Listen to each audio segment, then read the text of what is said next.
This is the Inside Pitch with Peter Caliendo. Innovative thoughts from baseball's best coaching minds from around the world. Brought to you by Light Up Media Group. Now, your host, former USA Baseball National Team Coach, Peter Caliendo.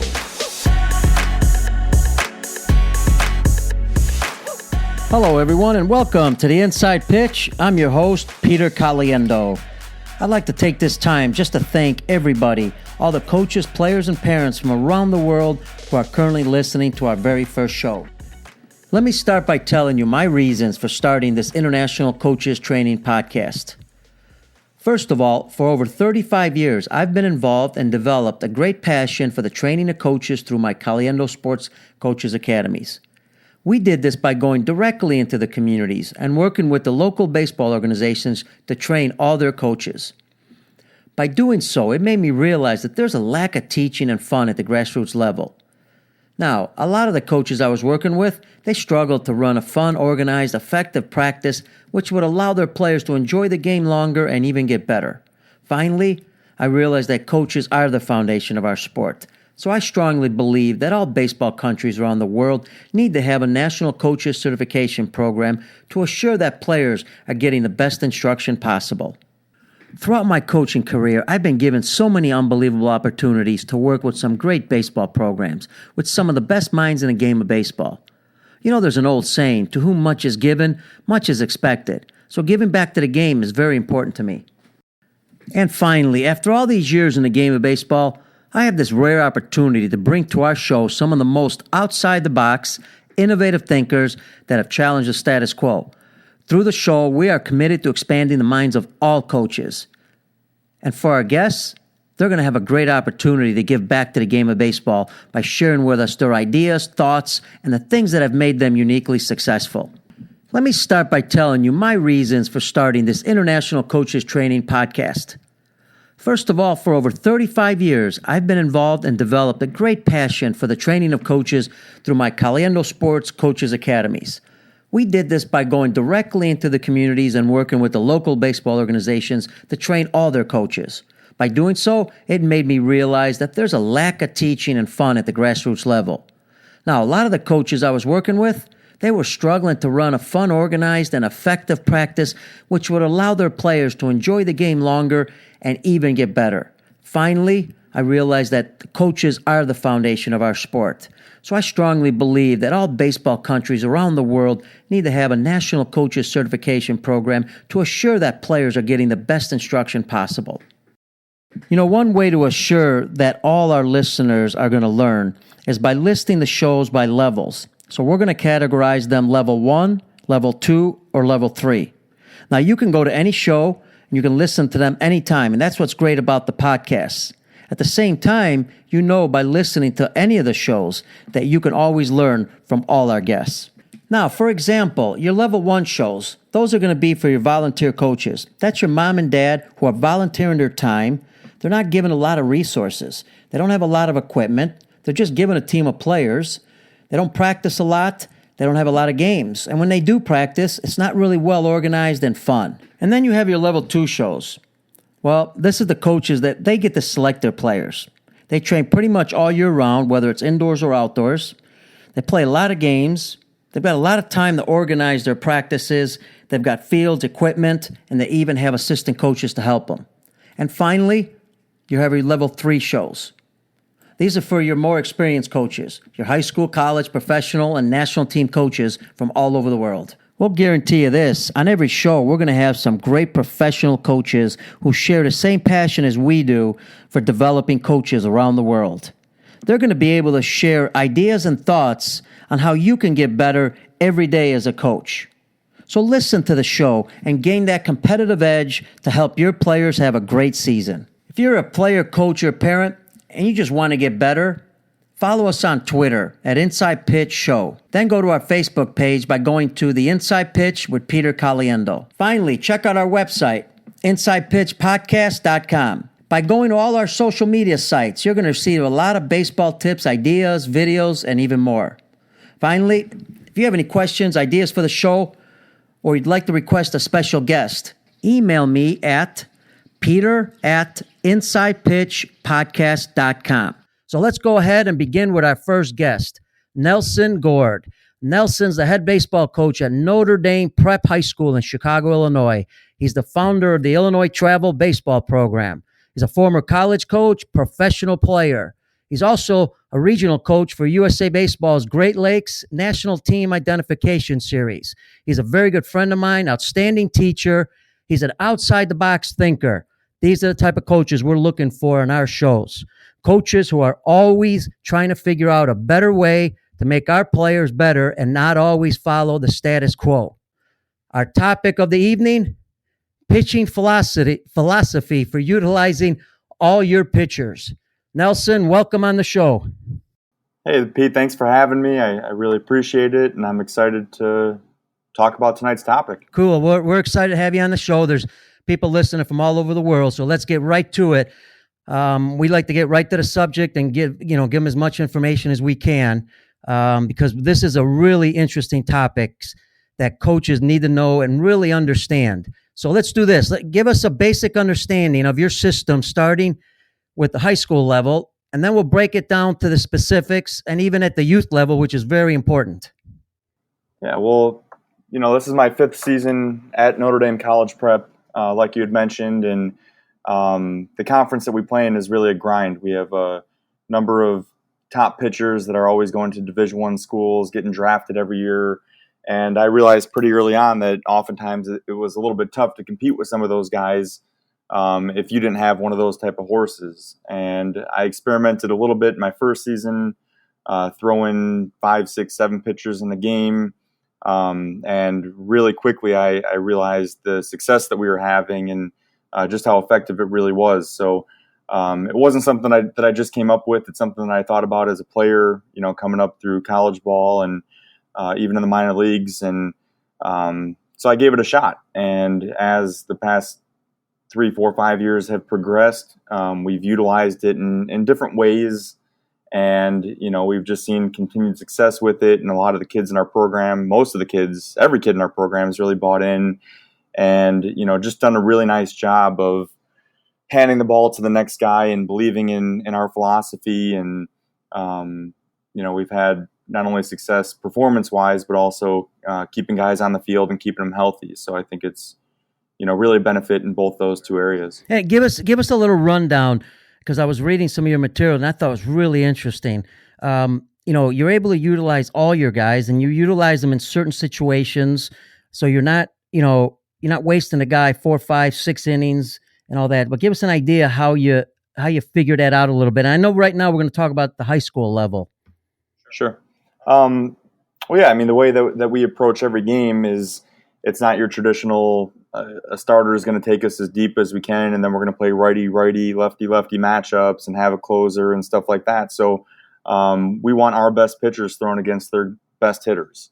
So we'll be in a situation where we might have our starter go one time through the lineup. He may throw the first 1, 2, 3 innings of the ball game, and then when the next guy's turn comes up, depending on where they're at in the batting order and who's leading off for them and what they've done historically, we might bring in a guy that is more of a contact type pitcher, maybe in a strikeout, a team that likes to swing an awful lot early in the count. We might bring in a guy that throws a lot of off-speed pitches, and really just kind of play the matchup games, but on a larger scale, and give our guys a chance to succeed within that framework. So that's the way that we do it. And, a big piece of it is just the statistics and the numbers over time have shown that pitchers are a lot more successful when they only go 1 or 2 times through the lineup. And once you get into that 3rd time through the order is where there are very, very few pitchers that are, I don't want to say capable, but that are able to do that on a consistent basis and give you, those type of stellar performances to play in tight ball games. Yeah, and what I love about it is that you've thought about it for a lot of years. You've put it in the test. You've seen it work. The statistics are showing that. But what other criticisms, maybe what were the obstacles that you had to come up against, maybe from, I don't know, parents, and as you said, you had to sell it to your players and they had to be sold on it. Players, or excuse me, parents, or also administrators, or anybody else. What about teams you were playing against? Was there any, objection, or not objection, but talking about, oh well, look what Coach Nelson's doing. Why is he doing this? Well, yeah, I mean, interestingly enough, actually some of the compliments, and this is early in the game, have been from the opposing coaches. Some coaches that I respect, actually guys that coached against me while I was a player. Mike Napoleon's one that comes to mind at New Trier, who runs a great program. He was picking my brain about it before we played them. And past couple of years, we've had some great ball games with them. And same thing, I've thrown 4, 5, 6 pitchers and done pretty well. So he was telling me how they traditionally do that early on in seasons, and most college and high school programs will, just to see what they have as a staff and how they had so much success with it. And then once they got into the normal conference play and everything, they'd settle into a 2, 3, 4-man rotation and kind of go more traditional. From the players and the parents' perspective, I think one of the biggest criticisms is maybe on the recruiting end, or when it comes to all conference or all area or some individual accolades, because guys aren't going to put up the huge innings and they may not get, a boatload of wins and stuff like that. But my answer to that is that when it comes to recruiting and when it comes to getting to the next level, be it college or professional baseball, if they're throwing in shorter stints, if they're only throwing 45 pitches or 20 pitches as opposed to 80, 90, 100 plus, their velocity is going to go up. Their stuff, their breaking pitches and their changeup, they're going to have better command and more control and confidence in those pitches. So really, they have the ability to showcase their talent optimally, even though the numbers, which college coaches really don't even look at, even though those numbers might not be there compared to some other guys. Yeah, and that's important. I mean, and it's nice that they get a chance to play also a lot because they're pitching, a lot of days they're pitching, they're actually getting out there. So they're, I think that's great. And then the other thing I saw that you mentioned was, and I've been a Joe Madden fan for a long time. We talk about Joe Madden with the Cubs doing this similar system. Mississippi State has done that at the big league level, and that's something that you would think you'd never see at the big league level. But because you've got outside the box thinkers and coaches that are trying to, create ways to make teams better, because that's what you're doing. You're also making your team better, and players need to understand that teams need to be better. It's not about the individual all the time. And now we see it at the major league level and then even at the, like you said, the collegiate level. How does that make you feel that they're also doing it at that level? Yeah, well, it's pretty funny. I've received some text messages or some tweets or some Facebook messages. People be like, Joe Madden's using your system. And I'm like, well, I've done nothing. I haven't invented anything in the game. Nobody's invented. We're all just using each other as resources. And I think he's a great example. Obviously, Jake Arrieta had a stellar season, one for the record books. And John Lester is getting paid a lot of money to go out there and take the ball for 7, 8, 9 innings at a time. But understanding that really he had 2 bona fide shutdown starters, and a bunch of guys in his bullpen that were, really talented. Anybody at the major league level is, just using those people most effectively. And I think when it comes to the major league level, or it comes to really anything in baseball, when it comes to coaching, one of the biggest elements is just managing your roster. And that's not unlike any other business, not unlike any other institution that you're a part of. The most successful ones manage their people the best and know how to put them in the proper roles to succeed. So it's been and I think you hit that on a button, along with selling it to the players. Joe Madden's had to do that, obviously, when you're dealing with a lot of pretty big egos and guys that are getting paid a lot of money. Yeah, well, it's I think they understand and they respect it, and one of the most important elements of the whole thing is just having that open lines of communication.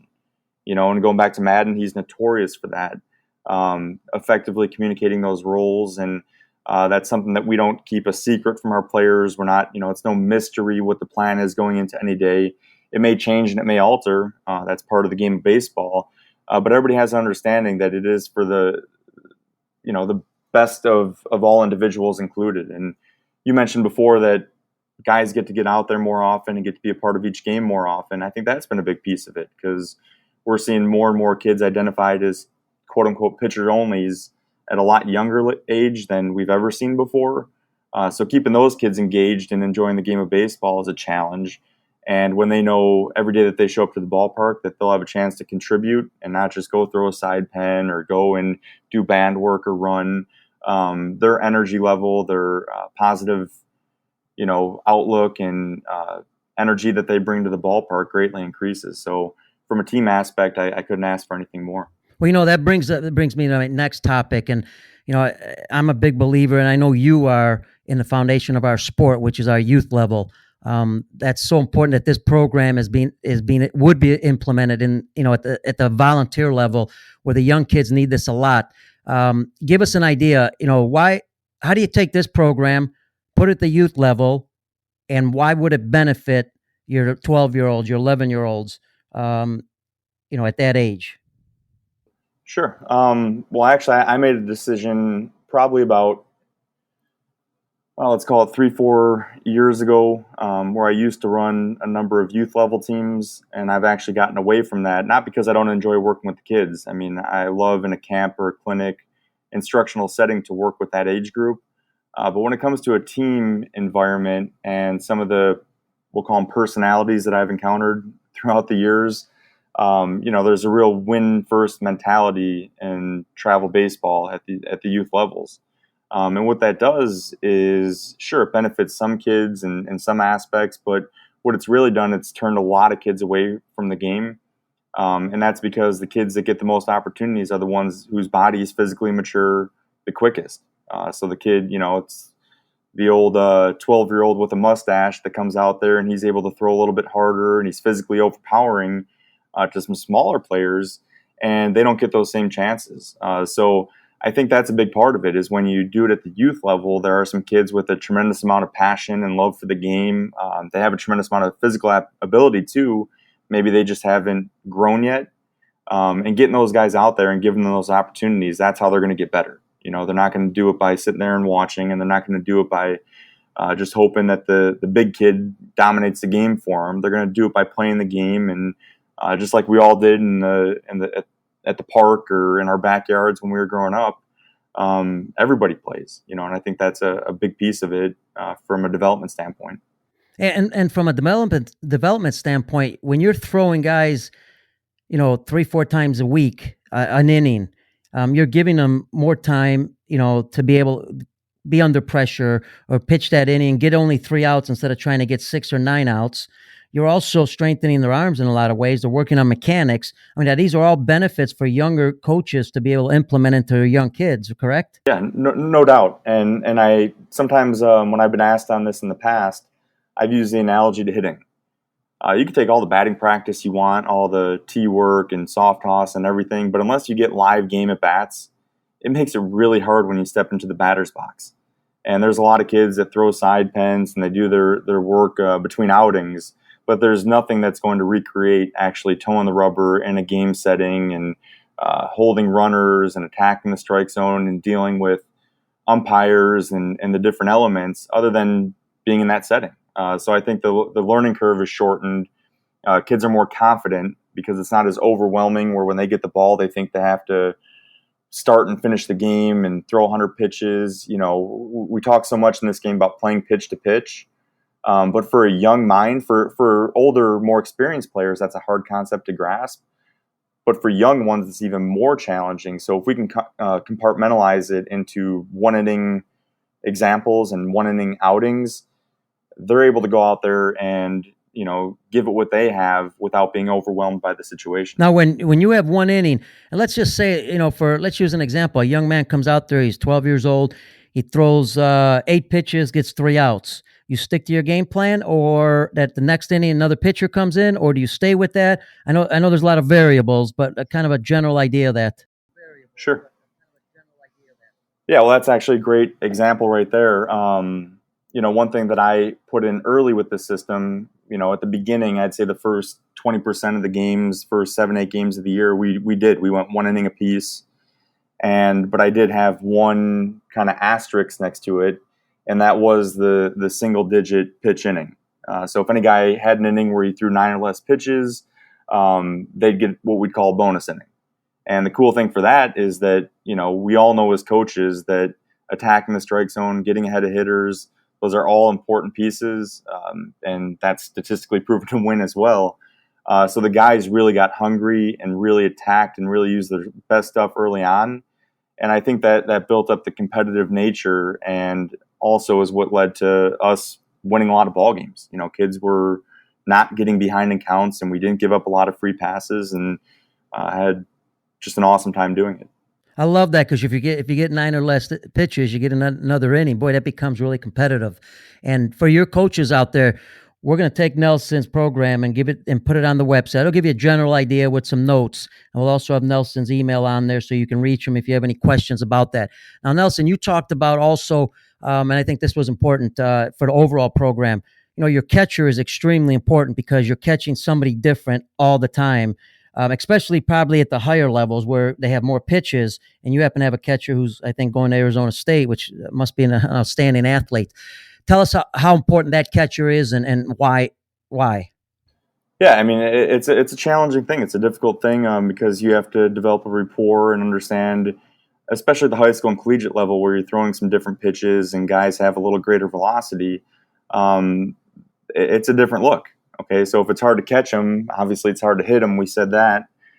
So getting that time, getting the opportunities for your catcher to work with those guys early on in the season, whether it's just playing catch with them, talking to them, understanding what they're trying to do out there, is immensely important. I think that's true with even a traditional type of pitching staff, but even more so here, because you're changing within the same game. So those are things that you have to lock in on, and our catchers, all 2, 3, 4 of them that we carry on our roster, they're a part of all our pitchers meetings. They're a part of all the communication that we have with our pitchers. So everybody's on the same page. And now again, maybe we'll jump to the higher level a little bit, but how's your bullpen work go? Are these kids prepared for the inning, or how are you preparing them in your bullpen to get into this type of system? Is there a different way? Yeah, well, I think that's one of the reasons behind me doing it as well. And one of the reasons I experimented with this early on is, prior to the season, sure, you have to throw your bullpens and you have to get that work in. But in season, when you're throwing every other or every third or fourth day, there really isn't that traditional side pen between. So we focus a lot more on flat grounded and feel and stuff like that. But one of my arguments against a traditional staff is that between starts bullpen. One of the hardest things, and one thing I experienced as a minor league player especially, was catching those pens. And a lot of times you'd have pitching coaches and players that would take them, or the coaches would tell them, you know what, this is your side, let's go with like 80%, just want you to work on feel. Well, the hard thing about that, you're trying to reenact a movement that you want to go 100%, and then slamming on the brakes as you're going downhill. And in my personal opinion, I feel that there's a lot of injuries created when you're trying to slow down something that naturally wants to go fast. So that's kind of on a next level type approach. So we honestly don't throw many sides unless we have some rain delays and some days off between that would allow for it. But when we're in the groove of the season, your side work is your game work, and you're doing some flat ground and different drills and exercises between to prepare you for that. And you mentioned, you got to sell, obviously. This is something you got to sell your players right away. And, and you've seen it works, but you've got a lot of selling to do, because whether it's at the youth level or at the high school level, you also talked about, 70% of your pitches, you want fastballs and 70% strikes, which I think is outstanding. How tough is that to sell when, especially even at the younger levels, you know how it is nowadays, everybody's throwing a curveball, a changeup, a slider. They're trying to throw all kinds of pitches, and they can't really throw them for strikes. So how does that sell? How do you work that into your program? Yeah, well, there's no doubt. I mean, again, people have there's two types of baseball people. There are those that are rooted in what they think that they see, and then there are those that are rooted in what is actually happening. And when you do break down the numbers and you look at it, the most successful pitchers, throw a higher percentage of fastballs. those pitchers throw a higher percentage of strikes. And then if you break it down by the count, you can start to see different variations and different ways that guys will utilize their off-speed pitches. And I actually just read a great article about Louisiana Lafayette, who has one of the best pitching staffs. I think they've led their conference in ERA like 11 of the past 13 seasons. They've had, I don't even know how many players drafted. And one thing that they really talked about was using your fastball in different ways and pitching into lanes and, using your linear pitches, your fastball and your changeup, but using them as 7-8 different types of pitches. So there's a big difference between a fastball that's up underneath the hitter's hands and a fastball that's down and away to a hitter. I mean, those are really two different pitches, even though it's the same grip. So I think that's one thing that you have to realize is that not all fastballs are created equal, and guys will succeed when they learn to attack different parts of the zone, and they don't have to rely as much on breaking pitches, which historically get pitchers in trouble, if they don't command those early counts. And the younger they are, this program is extremely important for our younger players because of the fact that if they're throwing 70% fastballs for different locations, they're establishing that release point. They're establishing better mechanics. They're able to do all that, where later on when they get older and they get to you at high school, you can add that second pitch. But I'm assuming that, even at the young levels, you've got to be able to show them that they can be successful by throwing fastballs at certain, locations and then throwing them for strikes. Yep. Well, it's interesting because I've spent the whole month of October pretty much on the road. I went from Iowa to Florida to Atlanta, and right now I'm actually back in Florida for a big tournament down here. But one of the things that's noted, and this is from the pro scouts and from the college coaches and even the other teams that we're playing up against, is just the biggest Achilles heel is how many guys have an inability to throw strikes consistently. Velocity numbers are greater than ever. I believe the number going into yesterday that there were over 200 pitchers at this event alone that threw 90 miles an hour plus. But with that, they're becoming a little bit more erratic. And I think part of that is because when we have kids that are 11, 12, 13 years old that are spinning up, 40 out of 60 pitches, breaking balls, just because they could strike kids out doing it when they're younger, they never develop fastball command. And then when they know they have to live off the fastball as they get older, they have a hard time controlling it. And then they rely back on their off-speed pitches. And if you can't repeat your delivery with a fastball or a changeup, it's going to be nearly impossible to do with your breaking pitches, because when bodies develop and kids get stronger, the margin of error is less, and those mistakes with higher velocity, instead of missing 1 or 2 inches, that becomes 7 or 8 inches or even greater. So I think that's, kids have to learn how to command a fastball, how to play catch. At the very youngest levels, just playing catch is what successful baseball players do. So those are really lost arts, and it's the simplest part and the most important part of the game of baseball. All right, you mentioned your action pitch, the changeup, I believe. You like that better than the curve. I agree with you 100%. I'm sure there's people that may argue with that. Explain to our listeners why it's so important. You establish your fastball. You now have your action pitch, your changeup. Why is that better than the curveball? Well, because, there's a lot of theories of hitting, and especially when guys are younger and they can't hit breaking balls, even older guys. The reason people stop playing baseball is because a really good slider is really, really difficult to hit. So a lot of people just say, don't swing at the breaking stuff, and if you see spin out of their hand and you're not swinging at it, you're never going to put the ball in play. Counts are going to get a lot higher. You're going to increase your pitch count. But a changeup by design is supposed to look like your fastball. Just a difference in speed and, in some cases some movement, hopefully has some fade to it. But you want that pitch to be put in play, and you want your defense to play behind it. And that translates into outs. If I'd rather have a guy that takes 1 or 2 or 3 pitches to get an out rather than the guy that takes 5, 6, 7 pitches to get an out. And, if you could do that, especially in, say, a 1-0, 1-1, 2-1 count where a hitter thinks a fastball is coming and there's something a little bit off it, you're going to get out of that jam a lot sooner.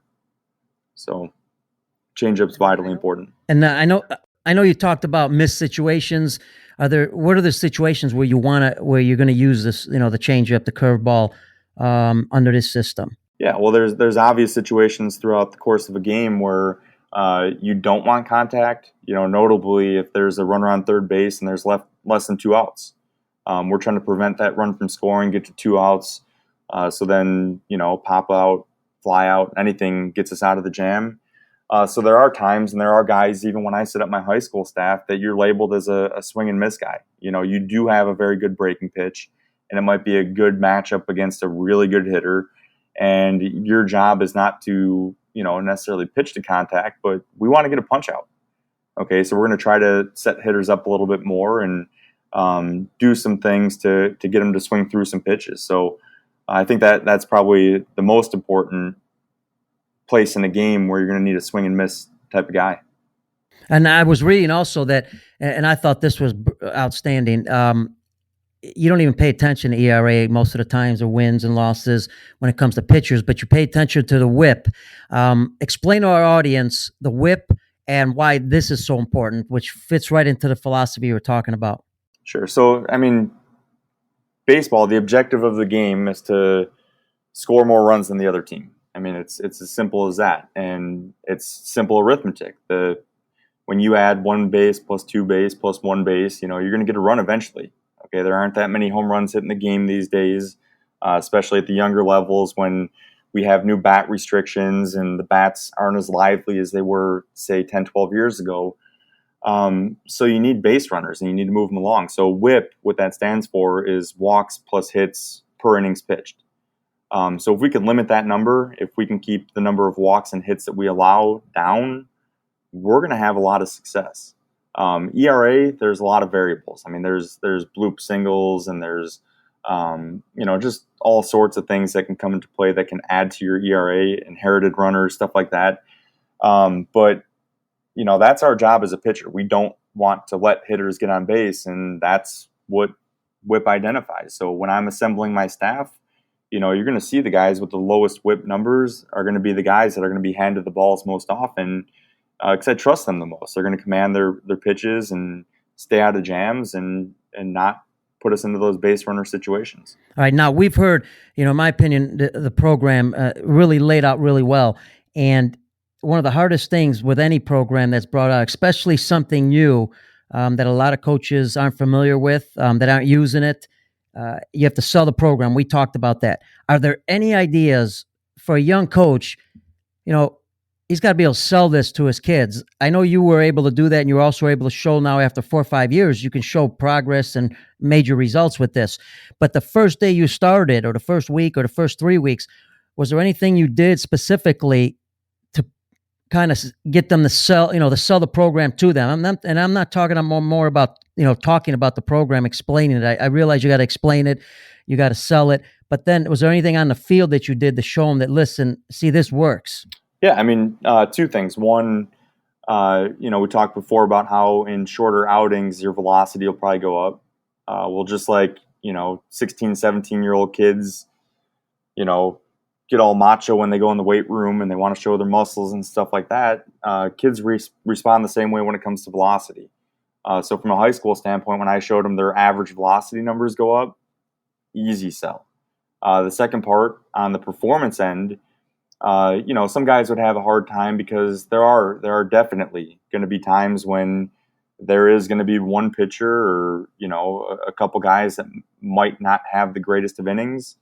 But when you add up the cumulative total of 6, 7, 8, 9, 10 outings, and you look at those numbers and compare it to where they were, they're going to see the success there too. And when you combine that, if you were to compare, throwing 7 guys for 1 inning, and say, well, shoot, guys, maybe you gave up two runs this game, but that's all we gave up as a team. And if I could have a starter who throws 7 innings, only give up 2 runs, he's going to be $1 million player, and there aren't too many of those running around.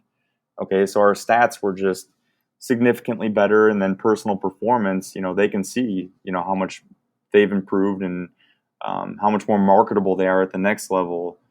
because of some of those things that we talked about. Well, you don't have to sell me because I'm sold 100% on it.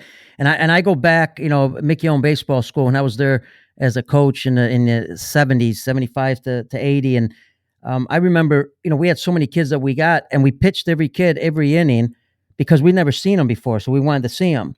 And also we actually saw success, and we didn't know any kids. We didn't know any level or ability or anything. And I think one of the reasons we saw success right away was because, again, those hitters only see them once.